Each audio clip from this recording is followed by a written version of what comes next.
Hello મિત્રો, સ્વાગત છે તમારું મારા નવા બ્લોગ પર. તો આજે આપણે જઈએ છીએ દેહરાદૂન સહસ્ત્રધારા જોવા માટે. તો બન્યા રહેજો બ્લોગ પર, તમને પણ બતાવીએ. અને તમે જોઈ રહ્યા છો રસ્તો કેટલો સરસ છે, જંગલ વિસ્તાર છે અહીંયા અને વાડીઓ પણ છે. તો ચાલો આપણે મળીએ સહસ્ત્રધારા જઈને.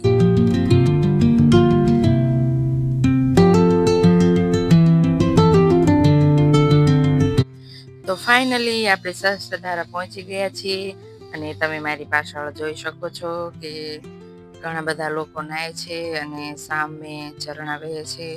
તો ચાલો તમને બતાવીએ સહસ્ત્રધારા.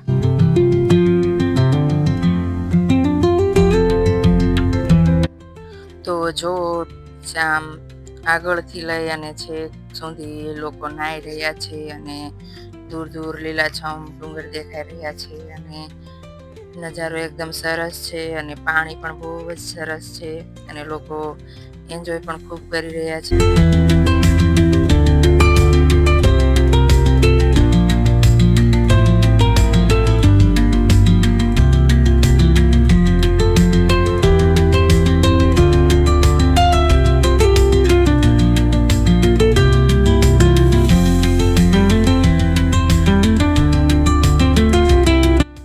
તો આપણે અહીંયા કાંઠે આવી ગયા છીએ અને તમે જોઈ રહ્યા છો કે બહુ જ મોટી સંખ્યામાં બધા લોકો નાય છે અને આપણે પણ નાહવા જવું હતું પણ ભીડ વધારે છે એટલે આપણે અત્યારે નાહવા નથી જવું, કારણ કે ભીડ વધારે હોવાને કારણે મજા ના આવે.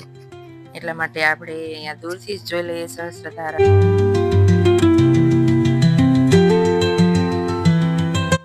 અને તમે જોઈ રહ્યા છો સહસ્ત્રધારામાં અલગ અલગ સ્વિમિંગ પુલ જેવા વિભાગો પાડેલા છે અને જેથી કરીને લોકો અલગ અલગ રીતે નાહી શકે અને પાણીનું વહેણ પણ થોડું ઓછું આવે એ રીતના બાંધેલા છે અને લોકો એન્જોય પણ કરી રહ્યા છે.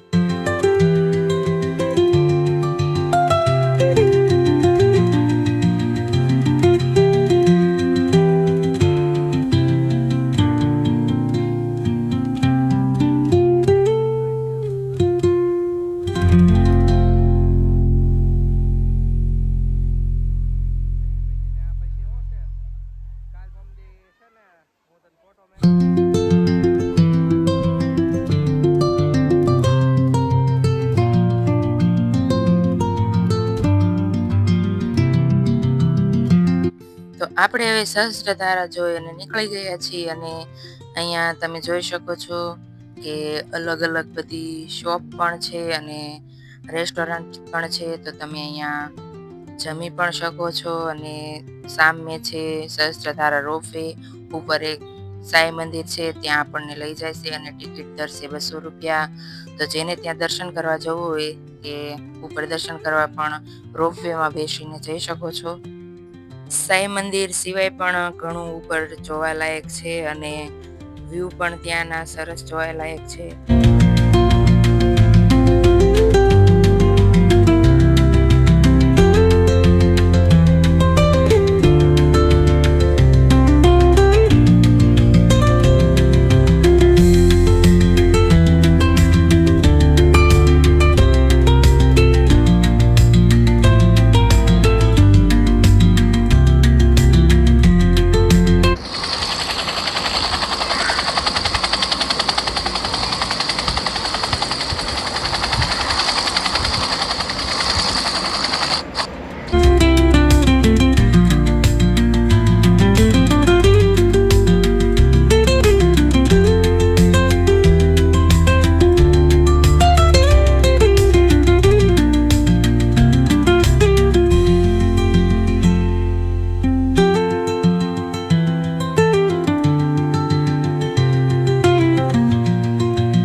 અને આપણે સરસ મજાના વ્યૂ દેખાય છે અને સામે તમે જોઈ રહ્યા છો પહાડ ઉપર મકાન દેખાઈ રહ્યા છે અને આની પાછળ પણ મોટા મોટા પહાડો છે. ત્યાં આખા આખા ગામ છે પહાડો પર અને તે લોકોને અહીંયા રહેવાની પણ બહુ જ મજા આવતી હશે.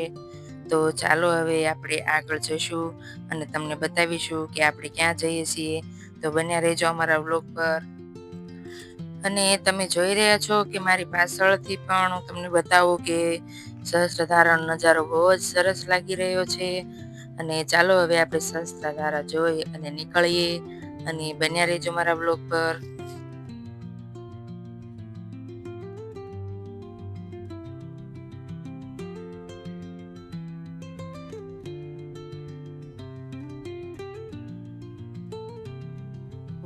તો આપણે સહસ્ત્રધારાથી નીકળી ગયા છીએ અને અમે એન્જોય પણ બહુ કર્યો. અને આજનો વ્લોગ આપણે અહીંયા પૂરો કરીએ છીએ. તો તમને મારો વ્લોગ કેવો લાગ્યો તે મને કમેન્ટ કરીને જરૂરથી કહેજો અને મારી ચેનલને સબસ્ક્રાઈબ પણ કરજો. મળીએ નેક્સ્ટ વ્લોગમાં.